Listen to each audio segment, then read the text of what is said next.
News Karnataka ಫಸ್ಟ್ಗೆ ಸ್ವಾಗತ. ಇಂದಿನ ಪ್ರಮುಖ ಸುದ್ದಿಗಳು. ನಮಸ್ತೆ, ನ್ಯೂಸ್ ಕರ್ನಾಟಕ ಒನ್ ಚಾನೆಲ್ಗೆ ಸ್ವಾಗತ. Koratagere breaking news. ಒಳ ಮೀಸಲಾತಿ ಜಾರಿಗೆ ತರಲು ಒತ್ತಾಯಿಸಿ ಪಾದಯಾತ್ರೆ ಬಗ್ಗೆ ಪತ್ರಿಕಾಗೋಷ್ಠಿ ನಡೆದ ಸುದ್ದಿ ನಿಮ್ಮ ನ್ಯೂಸ್ ಕರ್ನಾಟಕ ಒನ್ನರಲ್ಲಿ ವೀಕ್ಷಿಸಿ. ದಿನಾಂಕ 5/3/2025 ಒಳ ಮೀಸಲಾತಿಗಾಗಿ ಒತ್ತಾಯಿಸಿ ಡಿಎಸ್ಎಸ್ ಸಂಸ್ಥಾಪಕ ಬಿ ಕೃಷ್ಣಪ್ಪರವರ ಸಮಾಧಿ ಸ್ಥಳ ಹರಿಹರದಿಂದ ಪಾದಯಾತ್ರೆ ಮಾಡುತ್ತೇವೆ ಎಂದು ಜಟ್ಟಿ ಅಗ್ರಹಾರ ನಾಗರಾಜ್ ತಿಳಿಸಿದ್ದಾರೆ. ತುಮಕೂರು ಜಿಲ್ಲೆಯ ಕೊರಟಗೆರೆ ಪಟ್ಟಣದ ಪ್ರವಾಸಿ ಮಂದಿರದಲ್ಲಿ ಕರೆದಿದ್ದ ಪತ್ರಿಕಾಗೋಷ್ಠಿಯಲ್ಲಿ ತಿಳಿಸಿದ್ದಾರೆ. ಹರಿಹರದಿಂದ ಹೊರಟಿರುವ ಕ್ರಾಂತಿಕಾರಿ ಪಾದಯಾತ್ರೆ ಮಾರ್ಚ್ 16ರಂದು ತುಮಕೂರು ನಗರಕ್ಕೆ ಆಗಮಿಸುತ್ತಾ ಇದ್ದು, ಈ ಪಾದಯಾತ್ರೆಗಳನ್ನು ಸ್ವಾಗತಿಸಿ ಹಾಗೂ ಬೆಂಬಲ ನೀಡಲು ಕೊರಟಗೆರೆ ತಾಲೂಕಿನ ದಲಿತ ಪರ ಸಂಘಟನೆಗಳು ನಿರ್ಧರಿಸಿದ್ದಾವೆ. ಆದ ಕಾರಣ ಒಳ ಮೀಸಲಾತಿ ಜಾರಿಗಾಗಿ ಕರ್ನಾಟಕ ಸರ್ಕಾರದ ಮೇಲೆ ಒತ್ತಡ ಹಾಕಲು ಮಾರ್ಚ್ 19ರಂದು ಬೆಂಗಳೂರಿನ ಫ್ರೀಡಂ ಪಾರ್ಕ್ನಲ್ಲಿ ಬೃಹತ್ ಪ್ರತಿಭಟನೆಯನ್ನು ಹಮ್ಮಿಕೊಳ್ಳಲಾಗಿದೆ. 30 ವರ್ಷದ ಒಳ ಮೀಸಲಾತಿ ಹೋರಾಟ ಅಂತಿಮ ಘಟ್ಟಕ್ಕೆ ಬಂದಿದ್ದು, ದಿನಾಂಕ 1/8/2024ರಂದು ಸುಪ್ರೀಂ ಕೋರ್ಟ್ ಒಳ ಮೀಸಲಾತಿ ಜಾರಿಗೆ ರಾಜ್ಯಗಳಿಗೆ ಅಧಿಕಾರವಿದೆ ಅಂತ ಹೇಳಿ ತೀರ್ಪನ್ನ ನೀಡಿದೆ. ಅದರಂತೆ ಕರ್ನಾಟಕ ಸರ್ಕಾರಕ್ಕೆ ತೀರ್ಪಿನ ಅನ್ವಯ ಜಾರಿ ಮಾಡಲು ಒತ್ತಾಯಿಸಿ ಪ್ರತಿಭಟನೆ ಹಾಗೂ ಪಾದಯಾತ್ರೆ ನಡೀತಾ ಇದೆ.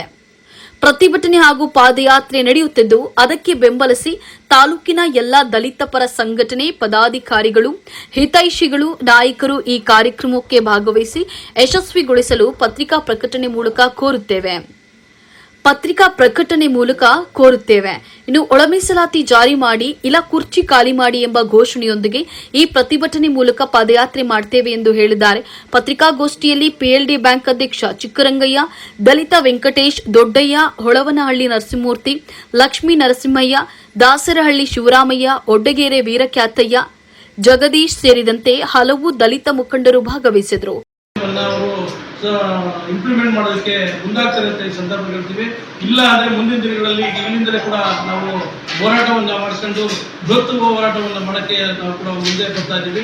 ಹಾಗಾಗಿ ಎಲ್ಲ ನಮ್ಮ ಸ್ನೇಹಿತ ಕುಟುಂಬದವರು, ನಮ್ಮೆಲ್ಲ ನಮ್ಮ ಆತ್ಮೀಯ ಜನಾಂಗದ ಎಲ್ಲ ಮುಖಂಡರು ಕೂಡ, ನಮ್ಮ ವೆಂಕಟೇಶ್ ಇರ್ಬೋದು, ನಾಗರಾಜ್ ಇರ್ಬೋದು, ಮೂರ್ತಿ ಇರ್ಬೋದು, ದೊಡ್ಡ ಇರ್ಬೋದು, ಶಿವರಾಮಣ್ಣ, ಎಲ್ಲರೂ ಕೂಡ ನಾವೆಲ್ಲ ಜೊತೆ ಸೇರಿಕೊಂಡು ಅನೇಕ ಮುಖಂಡರುಗಳನ್ನು ಒಳಗೊಂಡು ಕೊರಟಗೆರೆ ತಾಲೂಕಿನಲ್ಲಿ ಚಳವಳಿ ಸ್ಟಾರ್ಟ್ ಮಾಡ್ತೀವಿ, ಹೋರಾಟವನ್ನು ಸ್ಟಾರ್ಟ್ ಮಾಡ್ತೀವಿ ಅಂತೇಳಿ ಈ ಮೂಲಕ ಕರ್ನಾಟಕ ಸರ್ಕಾರಕ್ಕೆ ಒಳ ಮೀಸಲಾತಿ ಎಚ್ಚರಿಕೆಯನ್ನು ಕೊಡ್ತಾ ಇದ್ದೀವಿ. ದಯವಿಟ್ಟು ಒಳ ಮೀಸಲಾತಿಯನ್ನು ನೀವು ಪರಿಗಣಿಸಬೇಕು ಅಂತೇಳಿ ಸಂದರ್ಭ ಮಾಡಿ ಜಾರಿ ಮಾಡಬೇಕು ಅಂತೇಳಿ ಸಂದರ್ಭದಲ್ಲಿ ನಾವು ಎಲ್ಲರ ಪರವಾಗಿ ನಾವು ಒತ್ತಾಯ ಮಾಡ್ತಾ ಇದ್ದೀವಿ.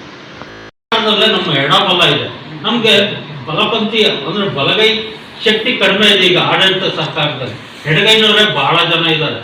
ಆ ಒಂದು ವಿಚಾರಕ್ಕೆ ಸಂಬಂಧಪಟ್ಟಂತೆ ಹೇಳ್ಬೇಕಂದ್ರೆ, ಮಾನ್ಯ ಸಿದ್ದರಾಮಯ್ಯನವರ ಆದೇಶವನ್ನು ಸಹ ತಿರಸ್ಕರಿಸಿ ಏನು ಬಲಗೈನ ನಾಯಕರುಗಳಿದ್ದಾರೆ ಅವರುಗಳು ಮುಂದೆ ಬರ್ತಕ್ಕಂಥ ಏನಾದರೂ ಒಳ ಮೀಸಲಾತಿ ಜಾರಿ ಆದರೆ ಮಾದಿಗರಿಗೆ ಶಕ್ತಿ ಬರುತ್ತೆ, ಮಾದಿಗರಿಗೆ ಬಹುಸಂಖ್ಯಾತವಾಗಿ ಮೀಸಲು ಸಿಗುತ್ತೆ ಅನ್ನೋಂಥ ಇದಿಟ್ಕೊಂಡು ಇದು ಜಾರಿ ಮಾಡಿದ್ರೆ ಮುಂದೂಡಿ ಬ್ಯಾಕ್ಲಾಗ್ ಹುದ್ದೆಗಳು ಈಗ ಆಗಿರ್ತಕ್ಕಂಥ ಸಾವಿರಾರು ಖಾಲಿ ಹುದ್ದೆಗಳನ್ನ ಅವರು ಈಗ ಆಗಲೇ ಮಾಡಿರೋ ದೌರ್ಜನ್ಯದ ರೀತಿಯಲ್ಲೇ ಸ್ಪೃಶ್ಯ ಮತ್ತು ಇನ್ನೊಂದು ಬಲಗೈ ಪಂಗಡದವರು ಅತಿ ಹೆಚ್ಚು ಸಂಖ್ಯೆನ ಪಡೆಯಲಿಕ್ಕೆ ಇದೊಂದು ಒಳ ಸಂಚು ಅಂತ ಹೇಳಿಕ್ಕೆ ಬಿ ಕೃಷ್ಣಪ್ಪ ಅವರ ಸಮಾಧಿಯಿಂದ ಬೆಂಗಳೂರು ಫ್ರೀಡಂ ಪಾರ್ಕ್ವರೆಗೂ ಪಾದಯಾತ್ರೆ ಬರ್ತಾ ಇದ್ದಾರೆ. ಆ ಪಾದಯಾತ್ರೆ ಬರ್ತಾ ಇರೋದು ಒಳ ಮೀಸಲಾತಿ ವರ್ಗೀಕರಣಕ್ಕಾಗಿ. ಅಲ್ಲಿ ರಸ್ತೆ ಮಧ್ಯದಲ್ಲಿ ಹಿರಿಯೂರಲ್ಲಿ ಇಲ್ಲೇ ಕರ್ತವ್ಯ ನಿರ್ವಹಿಸುತ್ತಿದ್ದಂಥ ಇನ್ಸ್ಪೆಕ್ಟರು ಅವತ್ತು ಏನು ಪ್ರತಿಭಟನಾಕಾರರು ಶಾಂತಿಯುತವಾಗಿ ಮೌನವಾಗಿ ಪ್ರತಿಭಟನೆ ಮಾಡೋರನ್ನ ತಡೆದಿ ಎಲ್ಲರೂ ನಿಲ್ಲಿಸೋಂಥ ಕೆಲಸ ಮಾಡಿದ್ದಾರೆ. ಮತ್ತು ಏನು ಪ್ರತಿಭಟನಾಕಾರರ ಮೇಲೆ ದಬ್ಬಾಳಿಕೆ ಮಾಡೋಂಥ ಕೆಲಸನ ಶಿವಕುಮಾರ್ ಇಲ್ಲಿ ಏನು ಕೊರಟಗೆರೆಯಲ್ಲಿ ಇನ್ಸ್ಪೆಕ್ಟರ್ ಆಗಿ ಇವತ್ತು ಡಿವೈಎಸ್ಪಿ ಆಗಿ ಕರ್ತವ್ಯ ನಿರ್ವಹಿಸ್ತಾ ಇದ್ದಾರೆ. ಅವರು ಒಬ್ಬರು ಮಾದಿಗ ಸಮುದಾಯದ ಇನ್ಸ್ಪೆಕ್ಟರ್ ಆಗಿ ಇವತ್ತು ಮಾದಿಗರಿಂದಲೇ ಕಗ್ಗೊಲೆ ಅಂದರೆ ಒಳ ಮೀಸಲಾತಿ ಹೋರಾಟಗಾರರ ಮೇಲೆ ಆದರೆ ಸಪೋರ್ಟ್ ಮಾಡಬೇಕಿತ್ತು. ಇದು ಅವರು ಒಬ್ಬರು ಸ್ವಾರ್ಥಕ್ಕಾಗಿ ಮಾಡ್ತಾ ಇರೋದಂಥದ್ದಲ್ಲ. ಏನು ಎಸ್ ಸಿ ಇರೋಂಥ 101 ಜಾತಿ ಎಲ್ಲರಿಗೂ ಅನುಕೂಲ ಆಗ ಜನಗಣತಿ ಆಧಾರದ ಮೇಲೆ ಪ್ರತಿಯೊಬ್ಬರಿಗೂ ಅನುಕೂಲ ಆಗೋ ಉದ್ದೇಶದಿಂದ ಸಮಾವೇಶ ಮಾಡ್ತಾ ಏನು ಪಾದಯಾತ್ರೆ ಮಾಡ್ತಾ ಇರೋದು. ಪೊಲೀಸ್ನವರು ಇದಕ್ಕೆ ಸಪೋರ್ಟ್ ಮಾಡಬೇಕು, ಯಾಕಂದರೆ ಶಾಂತಿಯುತವಾಗಿ ಮಾಡ್ತಾ ಇರೋಂಥದ್ದು. ನೀವು ಸಪೋರ್ಟ್ ಮಾಡಬೇಕು. ಜೊತೆಗೆ ಯಾವುದೇ ಅಹಿತಕರ ಘಟನೆ ಸಂಭವಿಸದೇ ಇರೋ ಥರ ನೀವು ನೋಡ್ಕೋಬೇಕಾದ್ರೆ ನೀವೇ ಇವತ್ತು ಮಾಡ್ತಾ ಇದ್ದೀರ ಅಂತಂದರೆ ನಿಮ್ಮ ಹಿಂದೆ ಯಾರಿದ್ದಾರೆ ಅಥವಾ ಯಾವ ಮಿನಿಸ್ಟರ್ ಹೇಳ್ತಿದ್ದಾರೆ ಅನ್ನೋದು ನನಗಂತೂ ಗೊತ್ತಿಲ್ಲ. ನಾವು ಈಗ ಕೊರಟಗೆರೆಗೆ ಬಿ ಕೃಷ್ಣಪ್ಪನವರ ಸಮಾಧಿಯಿಂದ ಬರ್ತಕ್ಕಂಥ ಜ್ಯೋತಿಯಿಂದ ಮತ್ತು ವರದಿಗಾರರು ಮತ್ತು ತಾಲೂಕಿನ ಬರ್ತಾರೆ ಎಲ್ಲ ದಲಿತರು ಕೂಡ ಇವತ್ತು ನಮ್ಮ ಪಾದಯಾತ್ರೆ ಬರ್ತಾ ಇದ್ದಾರೆ. ಹಾಗಾಗಿ ಆ ಪಾದಯಾತ್ರೆಯಲ್ಲಿ ನಮ್ಮ ತಾಲೂಕಿನಲ್ಲೂ ಕೂಡ ಎಲ್ಲರೂ ಸೇರಿ ಆ ಪಾದಯಾತ್ರೆಗೆ ನಾವೆಲ್ಲರೂ ಕೂಡ ಸಹಕಾರ ಕೊಟ್ಟು ನಾವು ಕೂಡ ಅಲ್ಲಿ ಒಂದು ಭಾಗಿಯಾಗಿ ಸುಪ್ರೀಂ ಕೋರ್ಟ್ ಕೊಟ್ಟಿರ್ತಕ್ಕಂಥ ಆದೇಶವನ್ನು ಇವತ್ತು ಕರ್ನಾಟಕ ಸರ್ಕಾರ ಇವತ್ತೇನು ಅದನ್ನು ಇಂಪ್ಲಿಮೆಂಟ್ ಮಾಡಿದ್ರೆ ಇನ್ನೂ ದಿನ ತಿಳ್ಕೊಂಡು ಹೋಗ್ತಾ ಇದೆ. ಹಾಗಾಗಿ ಈ ಮುಂದಿನ ದಿನಗಳಲ್ಲಿ ಸಿದ್ದರಾಮಯ್ಯ ಅವರಿಗೆ ರಾಜ್ಯ ಸರ್ಕಾರಕ್ಕೆ ಆದೇಶ ಕೊಟ್ಟಿತ್ತು ಸುಪ್ರೀಂ ಕೋರ್ಟ್. ಹಾಗಾಗಿ ಈಗಾಗಲೇ ಆಂಧ್ರ ಮಂತ್ರಿಗಳು ಈಗಾಗಲೇ ಅದನ್ನು ವರದಿ ಕೊಟ್ಟು ಜಾರಿ ತಗೊಂಡು ಅದನ್ನು ಇಂಪ್ಲಿಮೆಂಟ್ ಮಾಡಿ ಅದನ್ನು ಬಿಲ್ ಕೂಡ ಪಾಸ್ ಮಾಡಿದ್ದಾರೆ. ಇವತ್ತು ಕರ್ನಾಟಕ ಸರ್ಕಾರದಲ್ಲಿ ಇವತ್ತು ಕೂಡ ಅದ್ರ ಬಗ್ಗೆ ಚಕಾರ ನಿಂತಿಲ್ಲ. ಇದಕ್ಕೆ ಅದೇನು ನಾವಂತೂ ಹೋರಾಟದ ಸುಮಾರು 30-35 ವರ್ಷಗಳ ಹೋರಾಟದ ಪ್ರತಿಫಲವಾಗಿ ಇವತ್ತು ಸುಪ್ರೀಂ ಕೋರ್ಟ್ ಕೊಟ್ಟಂಥ ಆದೇಶಕ್ಕೆ ಇವತ್ತು ಕರ್ನಾಟಕ ಸರ್ಕಾರ ಇವತ್ತು ಅದಕ್ಕೆ ಬೆಲೆ ಕೊಟ್ಟು ಅದಕ್ಕೆ ಆ ಒಂದು ಆದೇಶವನ್ನು ತಿರಸ್ಕರಿಸಿ ಮಾಡ್ಕೊಂಡು ಬಂದಿದೆ. ಹಾಗಾಗಿ ಇದು ಕೆಲವು ರಾಜಕಾರಣಿಗಳ ಹಿಂದೆ ಒತ್ತಡವಿದೆ. ಏನು 5%, 6% ಕೊಟ್ಟರೆ ಮಾದಿಗ ಜನಾಂಗಕ್ಕೆ 6% ಆಗುತ್ತೆ, ಬಲಗೈ ಜನಾಂಗಕ್ಕೆ 5% ಆಗುತ್ತೆ, ಇನ್ನು ಬೇರೆ ಜನಾಂಗಕ್ಕೆ ಆಗುತ್ತೆ. ಅದರಿಂದ 1%, 2% ಜಾಸ್ತಿ ಆಗುತ್ತೆ ಈ ಎಡಗೈ ಜನಾಂಗಗಳಿಗೆ ದೃಷ್ಟಿ ಕೇಳು. ಈ ವರದಿ ಇಂಪ್ಲಿಮೆಂಟ್ ಆಗಲೇಬಾರ್ದು, ಜಾರಿ ಆಗಲೇಬಾರ್ದು. ಇದಕ್ಕೇನಾದ್ರು ಮಾಡಿ ಪಿತೂರಿ ಮಾಡಿ ಇದನ್ನು ನಿಲ್ಲಿಸಬೇಕು ಅನ್ನೋ ದೃಷ್ಟಿ. ಏನು ಇವತ್ತು ಒಂದು ಪತ್ರಿಕಾಗೋಷ್ಠಿಗೆ ಕರೆದಿರುವಂಥದ್ದು, ಈಗ 2 ವಿಚಾರನ ಹಂಚಿಕೊಂಡಿದ್ದಾರೆ ನಾಗರಾಜು ಮತ್ತು ಸಿದ್ದರಾಮಯ್ಯ. ಒಳ ಮೀಸಲಾತಿನ ಜಾರಿ ಮಾಡಿ ಅಥವಾ ಕುರ್ಚಿ ಖಾಲಿ ಮಾಡಿ ಅನ್ನೋಂಥ ಒಂದು ದೇವೋದ್ದೇಶದೊಂದಿಗೆ ಹರಿಹರದಿಂದ ಪಾದಯಾತ್ರೆಯನ್ನು ಮಾಡ್ತಾ ಇದ್ದಾರೆ ನಮ್ಮ ಮಾದಿಗ ಬಂಧು. ಕಾರಣ ಹೋದ ವರ್ಷ ಆಗಸ್ಟ್ 1ನೇ ತಾರೀಕು 2024 ಸುಪ್ರೀಂ ಕೋರ್ಟ್ ಒಂದು ಆದೇಶ ನೀಡಿತು. ಒಳ ಮೀಸಲಾತಿಯನ್ನು ಆಯಾ ರಾಜ್ಯಗಳಿಗೆ ಜಾರಿ ಮಾಡಲಿಕ್ಕೆ ಅಧಿಕಾರ ಇದೆ ಅಂತ. ಈಗಿರ್ತಕ್ಕಂಥ ಸರ್ಕಾರ ತನ್ನ ಪ್ರಣಾಳಿಕೆಯಲ್ಲಿ ಒಳ ಮೀಸಲಾತಿ ಜಾರಿ ಮಾಡ್ತೀವಿ ಅಂತ ಭದ್ರಾದರು.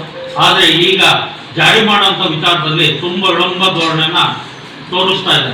ಈಗ ನಾಗಮೋಹನ್ ದಾಸ್ ಸಮಿತಿ ಮಾಡಿ ಎಂಪೆರಿಕಲ್ ಡಾಟಾ ಅನ್ನೋಂಥದ್ದು ಬೇಕು ಅಂತ, ಅಂದರೆ ನ್ಯಾಯಸಮ್ಮತವಾದಂಥ ಜನಸಂಖ್ಯೆ ಮಾಡೋ ಅಂಶಕ್ಕೆ ಸಾಮಾಜಿಕ ಮತ್ತು ಜನಸಂಖ್ಯೆ ಅಂಕಿಅಂಶಗಳು ಬೇಕು ಅಂತ.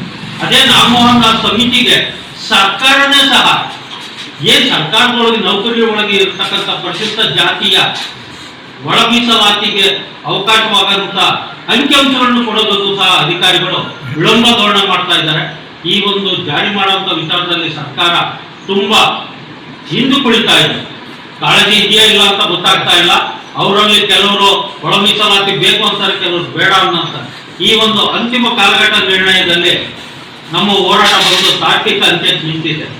ಏನು ಸುಪ್ರೀಂ ಕೋರ್ಟ್ ಆದೇಶದ ಅನ್ವಯ ಒಳ ಮೀಸಲಾತಿಯನ್ನು ಜಾರಿ ಮಾಡಿ ಅಥವಾ ಕುರ್ಚಿ ಖಾಲಿ ಮಾಡಿ, ಇದೊಂದೇ ಉದ್ದೇಶದಿಂದ ಪಡ್ತಕ್ಕಂಥ ಪಾದಯಾತ್ರೆಗೆ ಕೊರಟಗೆರೆ ತಾಲೂಕಿನ ಎಲ್ಲ ದಲಿತ ಪರ ಸಂಘಟನೆಗಳ ಪದಾಧಿಕಾರಿಗಳು, ನಾಯಕರು, ಹಿತೈಷಿಗಳು ಆ ಒಂದು ಪಾದಯಾತ್ರೆಗೆ ಸ್ವಾಗತಿಸಿ ಬೆಂಬಲ ಕೊಟ್ಟು ನಾವು ಜನಮತಗಳ ನನ್ನ ಜಾತಿಯ ಮತದಿಂದಲೂ ಈ ಸಾರಿ ಅಷ್ಟೊಂದು ಸೀಟ್ ಪಡಲಿಕ್ಕೆ ಸಾಧ್ಯ ಆಗಿಲ್ಲ.